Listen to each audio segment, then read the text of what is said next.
What's up, y'all? Welcome back to the Zay Moolah Sports Podcast. I'm your host, Isaiah.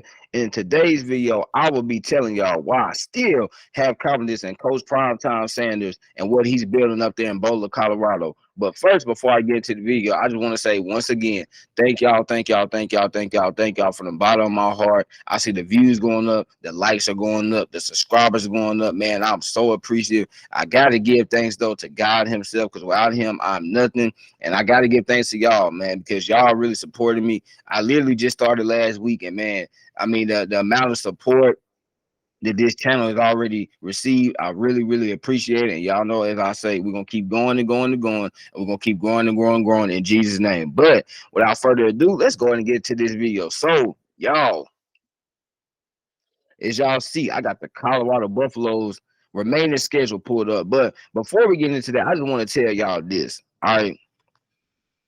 For all the people that want to see Coach Prime fail, that want to see this football team not win any more games, y'all are some straight up haters. This team last year went 1-11. 1-11. They lost by an average of 29 points a game. That was the worst in FBS. Let me say that again so y'all can hear me. Last year, the Colorado Buffaloes lost by an average of 29 points. That was the worst in all of college football. The worst in all of college football. And this year, you look, let's go ahead and recap what they've done so far, shall we? First week against TCU, they were 21-point underdogs. What did they do? They go into TCU. Shador throws for over 500 yards. Travis Hunter has over 100 yards. Dylan Edwards has over 100 yards, right? Jimmy Horn Jr., he also had over 100 yards. And then Travis Hunter also had an interception. What did they do? They go into TCU, pull off the upset. Next week against Nebraska, and a lot of people like, oh, they can't do it again. You know what they did? They hung 36 on Nebraska. Shador played another outstanding game, had over 300 yards passing. Then what did they do week 3?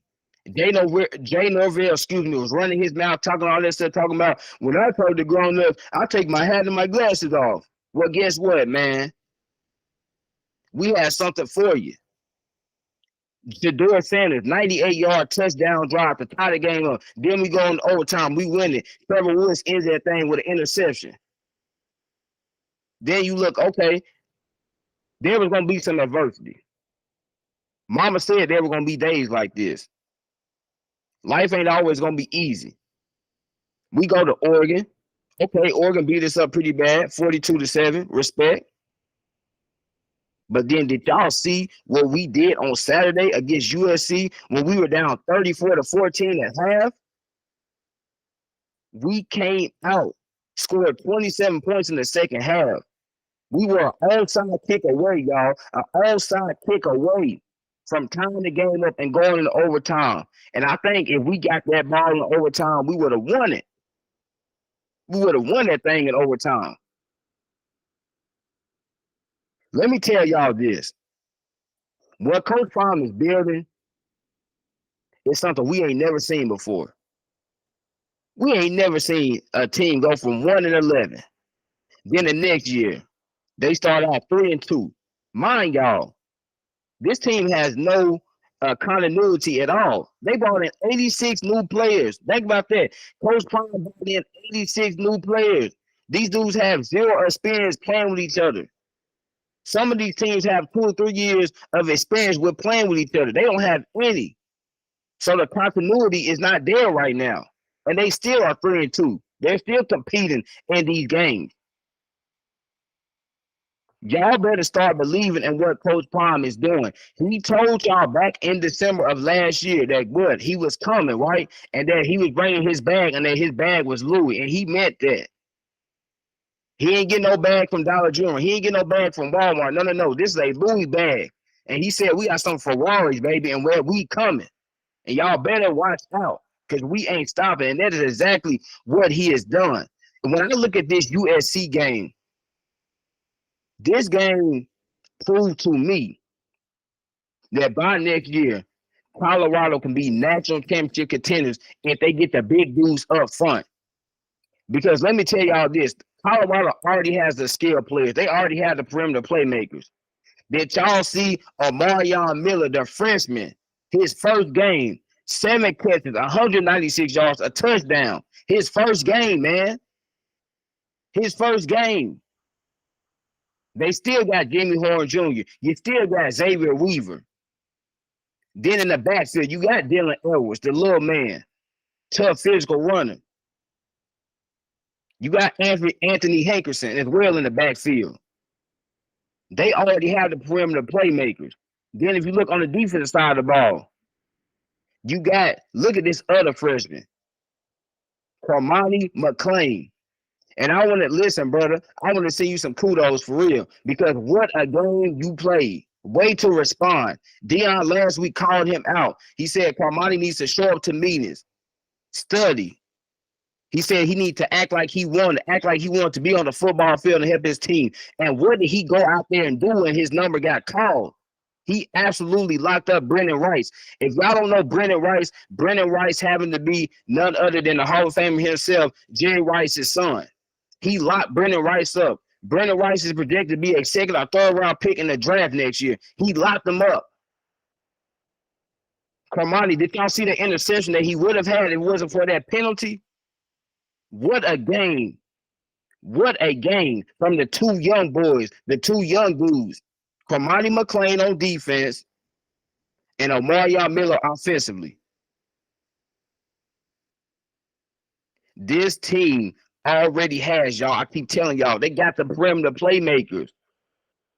And mind y'all, they almost beat USC, and this was out their best player, Travis Hunter. Travis is the best receiver, and he's the best corner that they have. And they did this without Shiloh Sanders, and Shiloh is their starting safety.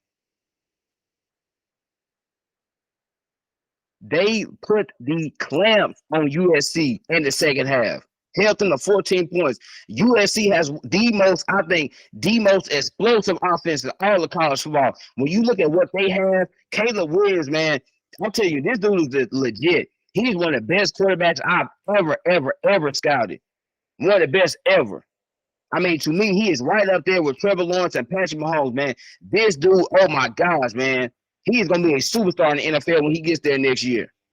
But they locked him down in that second half. Marshawn Lloyd, transfer from South Carolina. This dude is averaging like 10 yards a rush right now. Then you look at all these receivers that they have. Like as I stated earlier, Brandon Rice and Mario Williams and Taj Washington and Dorian Singer, Michael Jackson. Yeah. Look at all these weapons that they have, man. Taj Washington. Let me not forget about him. And what did Colorado do in that second half? He held them to 14 points. Do you know how hard it is to hold an offense like USC to 14 points in a half? I mean, they are so explosive. They're so fast. And Colorado put the clamp on them. I'm telling y'all, man, next year, this team will be a national championship contender, because I'm guaranteeing you, Coach Prime, what is he going to do? He going to go get some big dudes up front. He already told y'all a couple weeks ago. He said, I'm about 7 or 8 dogs away from where I want to be. And he's correct. They just need some big dudes up front on the offensive line and on the defensive line. They can move guys at the line of scrimmage.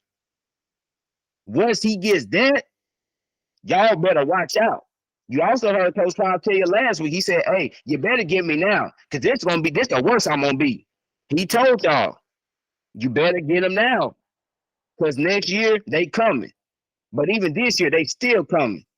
So let's go over the remainder of their schedule, shall we? So you look, this Saturday, they travel to Arizona State, and I'm going to be honest with y'all, this should be an easy win. We should put up like 50. I mean, we put up 41 on USC. So I think we should at least put up 50 to 60 points on Arizona State. Arizona State is like one of the worst teams in the Pac-12, maybe the worst team in the Pac-12. So this should be an easy win. So look, we moved to 4-2. Very nice. Then you look, next Friday, we come home at 9 p.m. Who we got? The Stanford Cardinal. Once again, probably the second worst team in the Pac-12, right? That should be another easy win. So look at that, y'all. Now we're 5-2. We're 5-2. Really nice. My y'all, we only won one game last year. So that's already a 4-win improvement. That's double the wins. That's nice. That's really, really nice. Next up, we have a bye week, and then we travel to UCLA to take on the Bruins. And I think, y'all, this can be a game we can easily win as well, because UCLA currently has a freshman quarterback. He's looked very shaky. I think Travis Hunter, and Travis, I'm playing the guy, he'll be back by then. So Travis can get a pick six. Maybe Carmani, he can get an interception as well. I think Shador probably throws for like 400 or 500 yards. I think we go to UCLA, we pull out the upset, we beat it. So now you look, we're 6-2. Woo, we already are eligible to go to a bowl game. Think about that. This program only won 1 game last year. Now we already up to 6 wins. Let's keep going, shall we? So we got Oregon State November 4th. Oregon State led by DJ Uiagalelei. If y'all remember him, he was a Clemson starter quarterback the last 2 years. Oregon State's come off a big win, a big bounce back win against Utah. So Oregon State is a pretty good team. I cannot lie. Oregon State is a pretty good team, and this will be a challenging game because Oregon State is very physical up front, and I am worried that they can maybe push around the offensive line.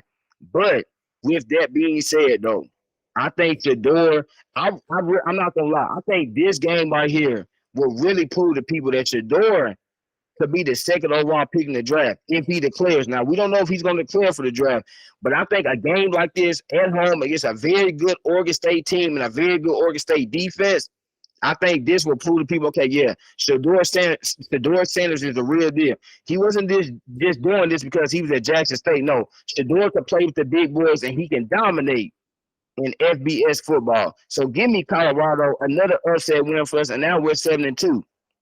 Then the week after that, we stay here, and we're gonna play Arizona. Again, Arizona, I know they're 3-2 right now, but don't get fooled by that record. Arizona, once again, is not a good football team.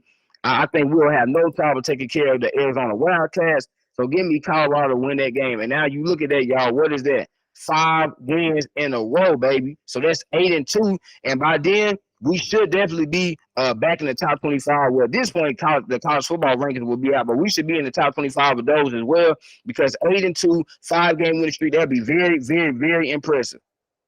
Now, this is where this schedule gets very, very, very interesting, because these last 2 games, y'all, we go on the road, and boy, are these some tough environments to play. You look at November 17th, that's actually a day after my birthday. We got to go to Washington, play the Washington State Cougars. That is not going to be an easy game. Washington State currently right now, I think they're a sleeper team to make the college football playoff. They got a quarterback by the name of Cameron Ward. This brother, man, shout out to Cameron Ward. I always going to root black quarterbacks. This brother right now is complete, I think, about 76, 77% of his passes. He's throwing about 15 touchdowns, 0 interceptions. I mean, Cameron Ward is absolutely ball. He's another one of those quarterbacks that if he comes out of draft class could be a 1st or 2nd round pick. Cameron Ward is absolutely balling. Washington State has some great playmaking on the outside. They have a fast, physical, exciting team. And you know that crowd is going to be rocking, man. Washington State is a very tough environment to play. And this will be a night game as well at 9:30. So, y'all, hey, like I said earlier, Mama said it's going to be days like this. Hey, sometimes you got to face some adversity. So I do think we'll lose this game. But here's the thing. We're still going to be 8-3. That's a great record. 8-3 for a team that went 1-11. Remember that. And here we go. Last game of the season, y'all. We got to go to Utah. And, man, I just told y'all how tough it is to play in Washington. It's even tougher to play in Utah. I've seen so many teams go to Utah. I've seen so many great teams go to Utah and literally just get beat down. That is a tough place to play. Utah is built on what? Toughness, physicality, dominating the run game, and dominating the line of scrimmage. I'm not going to lie, y'all. I think we could get blown out in this game, kind of like how Oregon did us, just because Oregon and Utah are built very similar. Tough, physical, running the ball, nasty, dominating the line of scrimmage, dominating the defensive line. And right now, Colorado, that's obviously the area we struggle at, right? We don't have a great offensive line. We don't have a great defensive line. We don't have great depth on the offensive or defensive line. So I think that, yeah, we're going to get blown out to Utah. But, y'all, look, That would close us out with an 8-4 regular season record, and then we would go to a pretty decent bowl game. We can win that. That would bring us to 9-4. Can y'all believe that? We could potentially be 9-4. That's why I'm predicting. I think Colorado will go 9-4. They'll go to a bowl game and win, and that will bring their record to 9-4. Wow. After a 1-win season, 9-4, baby. Coach Prime, I believe in you, man. And I ain't never gonna stop believing. Because everywhere Deion Sanders has won, he's won. When he was with the Falcons, what did he do? The Falcons were one of the worst teams when they drafted him back in the day. In 1989, what did he do? They went to the playoffs in 1991, went 10-6. Then after he left Atlanta, what did he do? He went to the Bay Area, Yay Area, San Francisco. What did he do in his only year there? He won Defensive Player of the Year. They won the darn championship. Then what did he do? The Cowboys and Michael Irvin's like, Deion, you got to come join us because we want to win too. He goes to Dallas. What he do? They win. Then Coach Prime said, I'm going to go hit that baseball bat. Became a really good baseball player. Everything Deion Sanders has touched, man, has literally turned to gold. Literally. This brother is elite at everything he does. And he expects greatness not only from himself, but from his team. And his team believes. This fan base is believing. The students are believing. Now, the question is, will some of y'all out there start believing in Coach Prime? Because, man, you can see. He told y'all, we coming, baby. And they still coming. You got to go through adversity sometimes. But the real testament is how you overcome that adversity. And these young men, as y'all see behind me, you got Mr. Jimmy Horn Jr., Shedeur Sanders, Xavier Weaver, Starlo Sanders, Travis Hunter, Trevor Woods, Kamani McClain, Omarion Miller, Dylan Edwards, and Anthony Hankerson. These young men are tough and they made of the right stuff. And because of that, and with having a coach like Coach Prime, I have no reason to not believe. For those y'all that don't believe, you better believe it. You better start believing, man. As Biggie Small said back in the day, sky is the limit, sky is the limit, hey, sky is the limit. Have what you want, be what you want, have what you want, be what you want. Come on now. Y'all better believe. It's Coach Prime, baby. We still coming. We still got our Louis bag with us, too. Don't think just because we done lost 2 games in a row, don't think that means that the plan has changed. No, baby. We still here, and we ain't going nowhere. So y'all better buckle up your seatbelts, get ready, because we still got everything we want is still ahead of us, baby.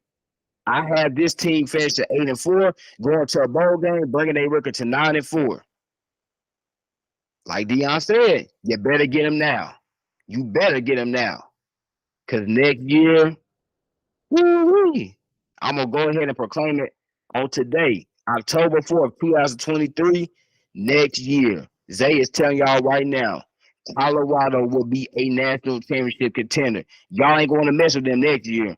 Because not only will they still have all those wide receivers and all those skill players, but next year they're gonna get some nasty, big, mean dudes up front that can push people, that can pull people, that can get after that quarterback.